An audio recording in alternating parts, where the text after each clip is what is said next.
नाजरीन, क्या आपको पता है कि स्टॉक मार्केट का आगाज़ एक शिप कंपनी से हुआ जो कि मौजूदा नीदरलैंड की कंपनी थी। स्टॉक मार्केट, शेयर मार्केट या इक्विटी मार्केट, ये सब एक ही है। ये ऐसी मार्केट है जिसमें आप किसी कंपनी के शेयर्स खरीद सकते हैं।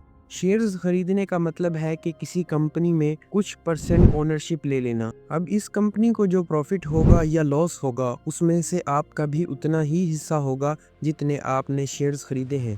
एक एग्जाम्पल के साथ समझते हैं। मान लीजिए कि आपने एक बिज़नेस ओपन करना है जिसके लिए 1 लाख रुपए ज़रूरी है, लेकिन आपके पास 60,000 रुपये हैं।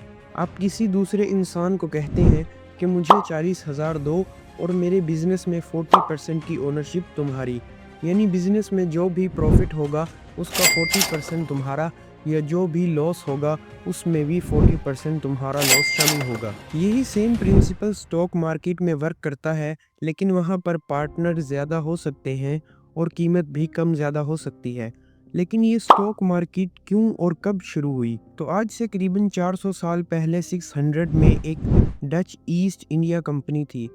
नाजरीन, इस ज़माने में दुनिया का नक्शा मुकम्मल डिस्कवर नहीं हुआ था। ये कंपनीज बड़ी बड़ी शिप्स भेजकर दुनिया को डिस्कवर करती थी और ट्रेड करने के लिए इन शिप्स में बहुत सा सामान भेजा जाता था। ये शिप्स हज़ारों मील दूर जाया करती थी। इन सब का बंदोबस्त करने के लिए बहुत सी रकम दरकार होती थी, लेकिन इतनी बड़ी रकम किसी एक इंसान के पास नहीं होती थी।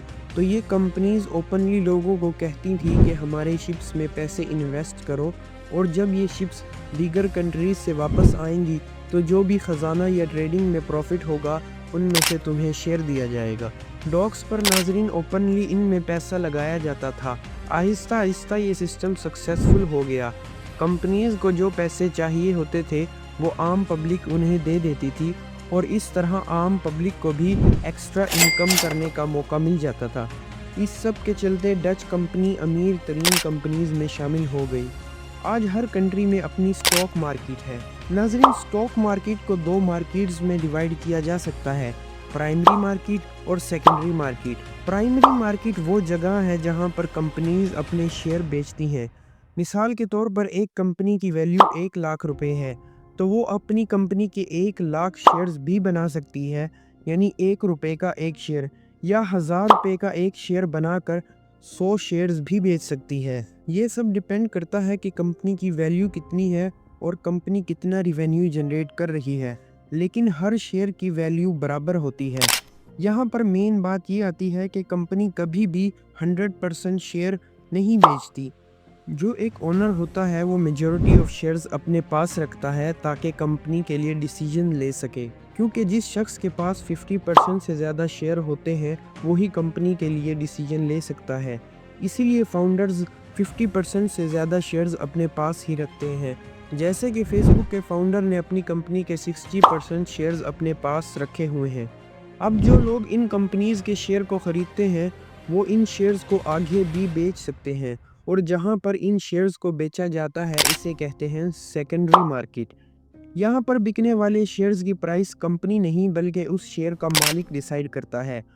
फॉर एग्जांपल, आपने किसी कंपनी में 5% शेयर खरीदे 50,000 के, लेकिन आपने देखा कि कंपनी प्रॉफिट में नहीं है या पैसों की ज़रूरत है, तो आप अपनी मर्ज़ी के हिसाब से इस शेयर्स को आगे भी बेच सकते हैं। अब सवाल ये पैदा होता है कि कैसे एक कंपनी अपने शेयर्स को बेच सकती है। इसके लिए कंपनी को पब्लिक लिस्टिंग करवानी पड़ेगी, लेकिन अगर कोई कंपनी पहली बार मार्केट में आई हो तो इसके लिए IPO यानी इनिशियल पब्लिक ऑफरिंग कहते हैं।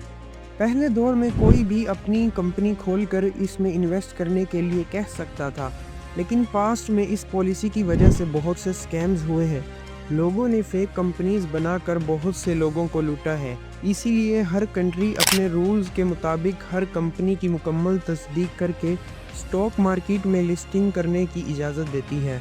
अब बात आती है कि हम कैसे स्टॉक मार्केट में पैसे लगा सकते हैं। पहले तो हमें स्टॉक मार्केट में फ़िज़िकली जाकर शेयर्स ख़रीदने या बेचने पड़ते थे, लेकिन अब डिजिटल दौर के अंदर हम अपने बैंक अकाउंट के ज़रिए ही इन्वेस्ट कर सकते हैं।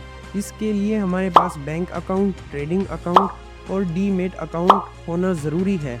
बैंक अकाउंट ट्रांजैक्शंस के लिए, ट्रेडिंग अकाउंट ट्रेडिंग के लिए, اور डीमैट अकाउंट वो अकाउंट होता है जिसमें खरीदे गए शेयर्स को स्टोर किया जाता है। लेकिन अब बहुत से बैंक्स 3-in-1 अकाउंट ऑफर करते हैं जिनमें ये तमाम सहूलियात मौजूद होती हैं। हम जैसे इन्वेस्टर्स को कहते हैं रिटेल इन्वेस्टर्स, जिन्हें शेयर खरीदने या बेचने के लिए ब्रोकर्स की ज़रूरत होती है। ब्रोकर वो इंसान होता है जो बायर और सेलर के दरमियान एक कनेक्शन क्रिएट करता है और शेयर्स की ट्रेडिंग में मदद करता है।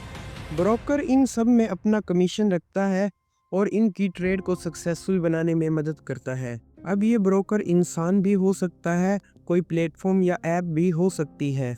तो नाजरीन, ये थी स्टॉक मार्केट की डिटेल्स जो आपके साथ शेयर की गई। उम्मीद करते हैं आपको ये वीडियो पसंद आई होगी, और अगर वीडियो पसंद आए तो वीडियो को लाइक और चैनल को सब्सक्राइब ज़रूर कीजिए। मिलते हैं नेक्स्ट वीडियो में, तब तक के लिए अल्लाह हाफिज़।